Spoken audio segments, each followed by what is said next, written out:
Today we revisit two forgotten gems of the late 90s and put them head to head. The first contenders is S.C.A.R.S, released in 1998 for the PlayStation, Nintendo 64 and PC, a combat racing game where you drive animal-themed cars in a computer simulation.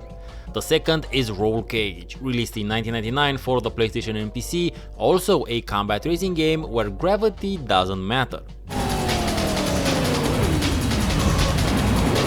S.C.A.R.S, which stands for Supercomputer Animal Racing Simulation, throws you behind the wheel of some pretty chunky looking vehicles on some crazy wild tracks. We're talking corkscrews, loops, lava and invisible walls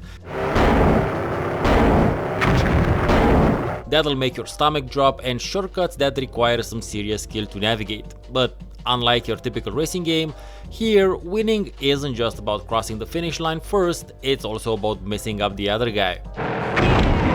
S.C.A.R.S lets you unleash an arsenal of weapons on your opponents. Projectiles, traps and all manner of other ways to slow them down are all fair game. The power-ups scattered around the tracks can also grant you shields and speed boosts, but you can never hold on to more than two of them at one time. You can cycle through them though, deciding which one to use, and you can also power them up by holding the fire button down for longer. When it comes to the traps, there are several ways for you to navigate them. The first one being that you can avoid them, usually by slowing down or going around them. The second one is to try to jump over them, which you have a dedicated button for. The cars can jump and you should make use of this ability.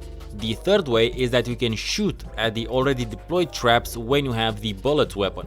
All of these simply add to a lot more interactivity with the tracks, and when you layer in the presence of the opponent cars doing their own trap setting and weapon using, it's a full-on combat racing experience that injects pure chaotic fun into every race.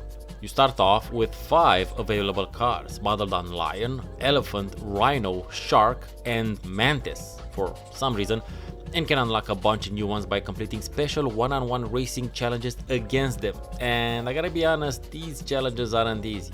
Oh, and why are the cars modeled on wild animals and an insect, you might ask? Because in the year 3000, the world is controlled by 9 supercomputers who have achieved artificial general intelligence and decide the best way of alleviating their boredom is to engage in quote-unquote the most honorable and dangerous of human customs, racing. Honestly, that's more story than the premise of animal-themed cars needed.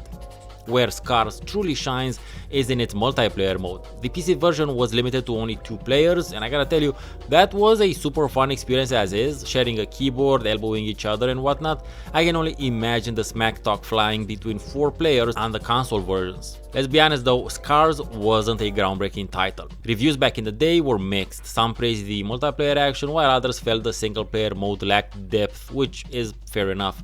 The graphics, while decent for the time, haven't aged particularly well either. Despite its flaws though, S.C.A.R.S holds a special place in the hearts of many gamers who grew up in the late 90s, including my own. It's an undeniable fun racing experience, especially when playing it with others. Tracking down a physical copy of S.C.A.R.S might be more of a challenge than you think, at least for the PC. I don't know about the other platforms. I was expecting it to be abandonware, but seeing as how it's owned by fuck Ubisoft, it is not available anywhere online. I also contacted the Danish collector who occasionally supplies me with large hauls of video games, and he didn't have it either. So you'll have to get a bit more creative with your sourcing, which I may be able to help with in the comments.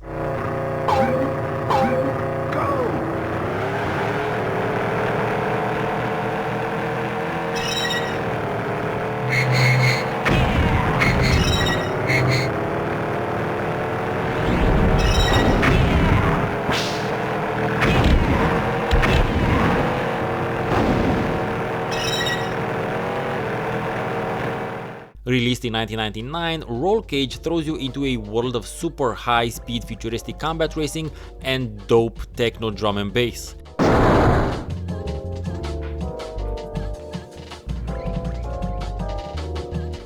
The races take place in partly enclosed arenas with surfaces that curve, loop and generally defy gravity. The racetracks offer a wide variety of environments, from futuristic urban landscapes to red rock canyons and tropical islands. Regardless where you'll be racing though, you'll be driving on walls and ceilings almost as much as on the ground, but of course the game isn't just about the racing. Rollcage is equally about vehicular warfare. You can attack your opponents with a variety of weapons, including a special rocket that will only hit the car in the first place, which is always fun to use on yourself when you're really ahead of the pack.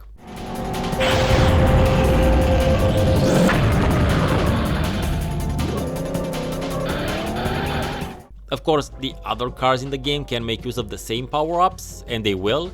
You can only carry 2 weapons at any one time, and you can use whichever you wish depending on which button you push. Rollcage offers a diverse selection of vehicles, each with unique strengths and weaknesses. From lightweight speedsters to heavier moving but stable options, you'll find the perfect car for your playstyle. Personally, I prefer cars with high levels of grip, because races can sometimes turn into a mishmash of cars, explosions and environment, because you can shoot various chunks of the environment and crash them down on either the track or opponents. While the graphics might have a bit of a retro charm nowadays, Rollcage's core gameplay remains addictive and exhilarating. It's a perfect blend of racing skill, strategic combat, and a healthy dose of over-the-top carnage. If you're looking for a unique and challenging racing experience that will test both your reflexes and strategic thinking, then Rollcage is a must-play. Rollcage also supports up to 4 players even on PC, but finding a physical copy for any platform might be a challenge depending on where you live. However, on the PC, you can find an updated version called Rollcage Redux that will work perfectly on modern devices, made by one of the original developers of the game. I'll link it somewhere below.